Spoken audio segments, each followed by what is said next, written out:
చాలా మంచి ఉద్దేశంతో వారు వస్తారు. అయితే జనులు అలా వచ్చినప్పుడు వాళ్ళను ఇబ్బంది పెట్టే ప్రయత్నము, వారి దగ్గర నుంచి దోచుకునే ప్రయత్నము ఎప్పటికీ కూడా జరగకూడదు.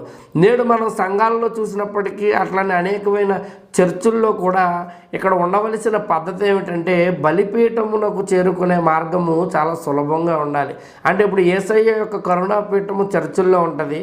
దానిలోనికి ఎవరైనా ఒక కొత్త వ్యక్తి రావాలంటే ఆ మార్గము చాలా సులభతరంగా ఉండాలి తప్ప కొత్తగా వచ్చే వ్యక్తులకు అది ఇబ్బందికరంగా వారు వచ్చి అక్కడి నుంచి వెనుదిరిగే రీతిలో అది ఉండకూడదు.